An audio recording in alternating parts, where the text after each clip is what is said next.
कधी लपणार नाही, आवाज जो कधी दबणार नाही. न्यूज मराठी 24 घेऊन येत आहे मुद्दा कोल्हापूर शहराच्या हद्दवाढीचा, मुद्दा गावाचा. नमस्कार दर्शको, न्यूज मराठी 24मध्ये आपलं स्वागत आहे. सध्या कोल्हापूर शहराच्या हद्दवाढीचा प्रश्न ऐरणीवर आहे. या कोल्हापूर शहराच्या हद्दवाढीविषयी चर्चा रंगू लागल्या आहेत. माझ्यासोबत आहेत पाचगावचे माजी सरपंच संग्राम पाटील. आपण त्यांच्याशी आता याविषयी बातचीत करूया. सर, काय सांगाल? आता हद्दवाढीचा प्रश्न ऐरणीवर आहे. या हद्दवाढीविषयी चर्चा रंगू लागली आहे. काहींना हद्दवाढ हवी आहे तर काही गावांना हद्दवाढ नको आहे. तुमच्या गावातील परिस्थिती काय आहे?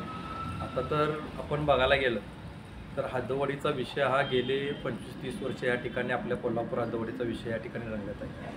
तर गेले 25-30 वर्षे ही ग्रामीण भागातील लोक ह्या हद्दवाढीला पूर्णपणे विरोध करत आहेत. तर अजूनपर्यंत प्रशासनानं बाबा ही 25-30 वर्ष झाले या ग्रामीण भागातील जनतेचा हद्दवाढ येण्यामध्ये जो विरोध होत आहे हा का होत आहे याची जाणून घेण्याची प्रशासनाला गरज आहे.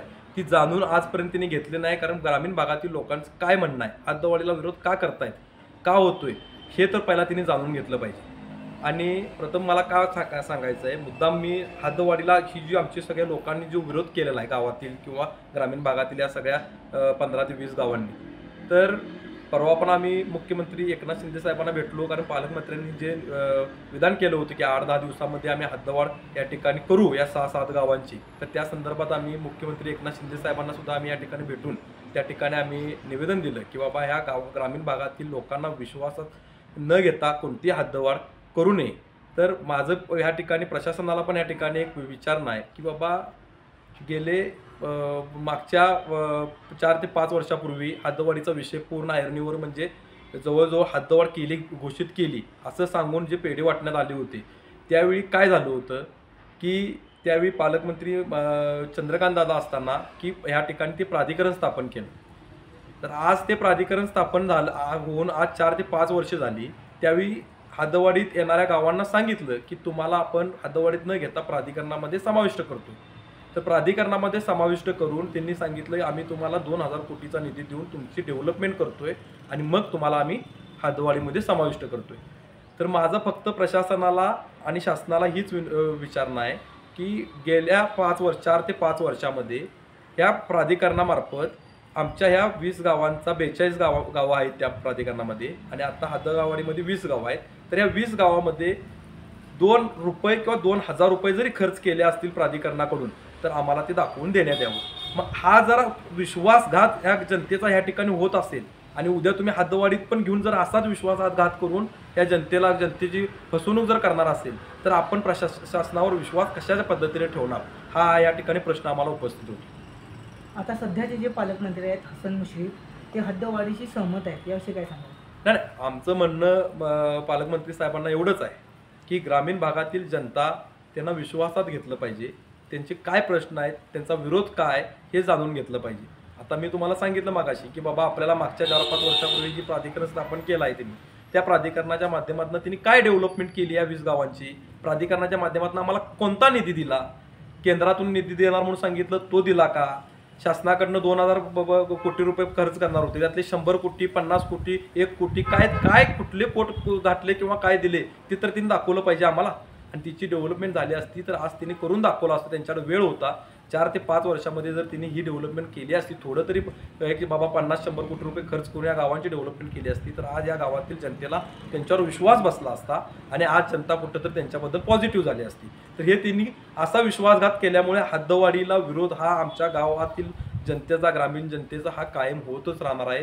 कारण पहिला शहराची व्यवस्था झाली पाहिजे. कारण शहरामध्ये आता असणारं पॉप्युलेशनची व्यवस्था होत नाही आहे आणि आमची ही गावं वाढवून त्या ठिकाणी घेतल्यानंतर ती काय व्यवस्था होणार आहे, याची विल्हेवाट कशी लागणार आहे. भरपूर शहराचे पण प्रश्न या ठिकाणी उपस्थित होत आहेत. तर हे पण प्रश्न तिने या वाढीव गावांना जर तुम्ही आत घेतल्यानंतर ते प्रश्न उपस्थित होत असणार, त्यावेळी तुम्ही काय करणार हे सुद्धा त्या ठिकाणी तिने जाहीर केलं पाहिजे.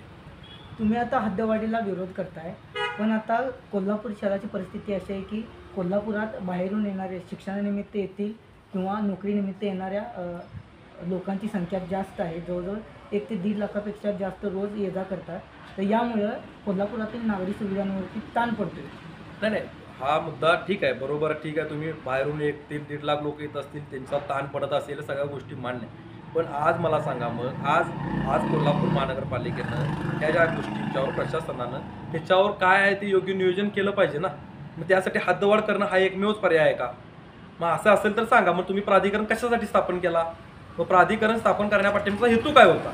या लोकांना तुम्ही प्राधिकरण स्थापन करून तुम्ही काहीतरी गाजर दाखवण्याचं काम केलं, तर अशी तुम्ही फसवणूक करून जर हद्दवाढ करणार असाल तर ही जनता कदापि शांत बसणार नाही. त्या ग्रामीण भागातील जनतेला विश्वासात न घेता जर हद्दवाढ होत असेल तर आम्हाला आंदोलनं केल्याशिवाय पर्याय राहणार नाही.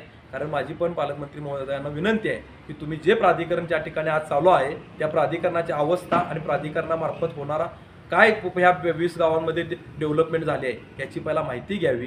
कारण त्या प्राधिकरणाच्या माध्यमातून बरेच रस्ते मोठे डेव्हलप करणार होते, मोठमोठ्या स्कीम डेव्हलप करणार होते, कचऱ्याचे मोठमोठे प्रकल्प उभा करणार होते. काय केलं आहे त्या प्राधिकरणातून हे तिने दाखवावं. कारण आज जर शहराच्या तिने जर मुद्दा तुम्ही सांगितला की नागरी सुविधा या ठिकाणी घटत आहे, मग आता मला सांगा ही गावं आत आल्यानंतर तो प्रश्न सुटणार आहे का? या पण गोष्टीचा या ठिकाणी विचार करणं महत्त्वाचं आहे. त्यामुळं हद्दवाढीला विरोध हा आमच्या ग्रामीण जनतेचा असाच राहणार आहे. कारण तुम्ही प्राधिकरण करून जो विश्वासघात केला आहे, मग हद्दवाढ करून पण विश्वासघात का होणार नाही हा प्रश्न आम्हाला या ठिकाणी उपस्थित होतो. तर आपण या ठिकाणी पाहिलं की आधी कोल्हापुरातील नागरी सुविधांचा प्रश्न सोडवावा प्रशासनाने आणि मग हद्दवाढीचा विचार करावा, अशा प्रकारची भूमिका येथील लोकप्रतिनिधींनी घेतली आहे. न्यूज मराठी 24साठी कॅमेरामन प्रेम चौगुलेसह असित बनिगे, कोल्हापूर.